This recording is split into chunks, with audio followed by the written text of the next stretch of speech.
Hey,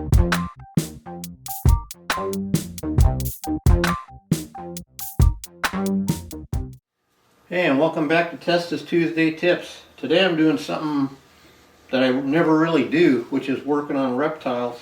But basically it's all the same. Same as doing a bird or anything else. What I'm doing here is just putting a little borax to help toughen the meat up. I'm just going to scrape it off with a spoon. I'm going to move over to a snake in a minute and it'll probably do better than this. Okay, see how that's coming off? It's just like anything else. Just got to get in there and get the meat off.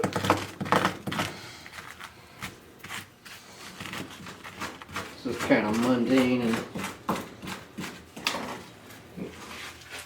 I'm going to do something. I'm going to take this over to the wire just for to see. I don't know if this is the right way.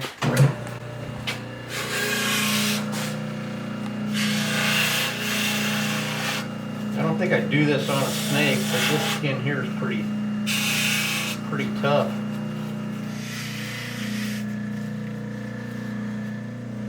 Yeah, it's all coming off nice. Look at that.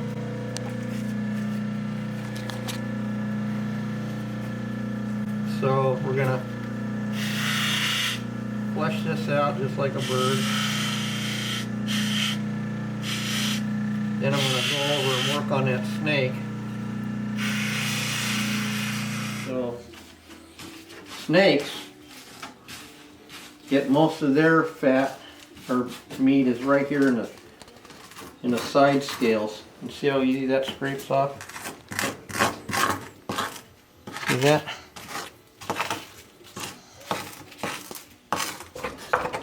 See the meat come up?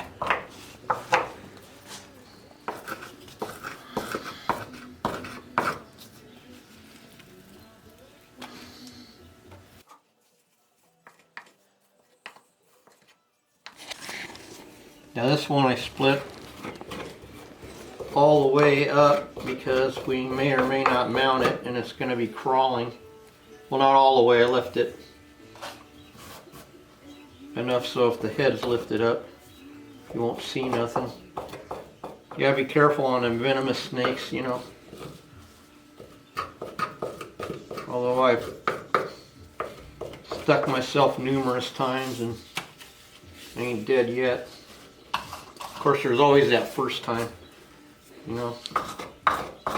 Then you'd tune into a Tuesday tip and there wouldn't be one.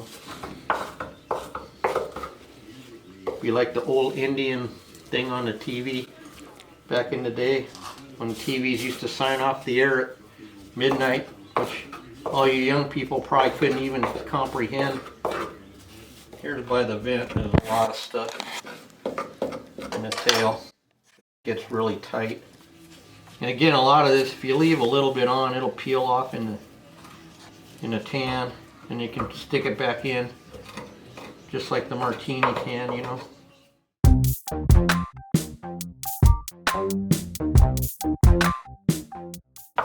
Okay, man, I think we're winning here.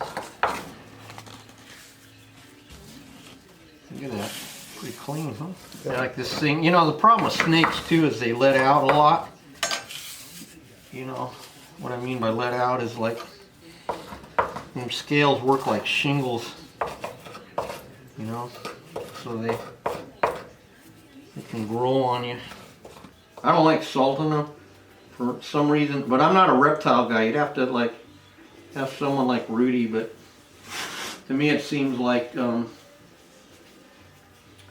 when you salt these snake skins, it dries the color out of them, even when you rehydrate it. Here's a little snake mannequin.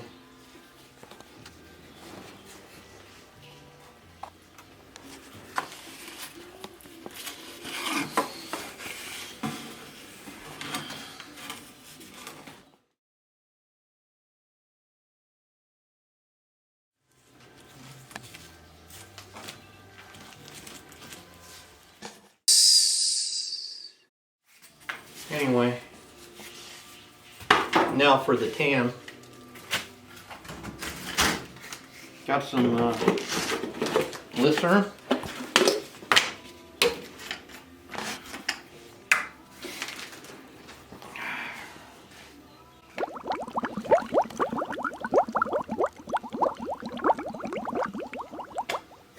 And I went and splurged and bought some with lines on it. And I got denatured alcohol.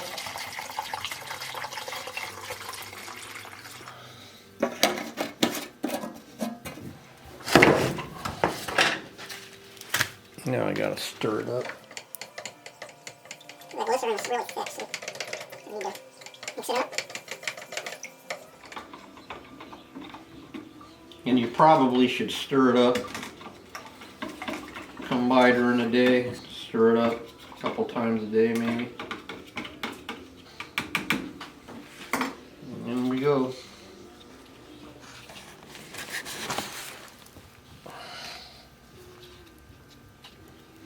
Oh, and don't forget, lizards like to drop their tails. That's where the skull ball comes in. Gotta be really careful when you're skinning a lizard. Okay, so we're gonna leave that in there. Now, I would say minimum 2 days to be safe, but I'll leave them in longer, you know.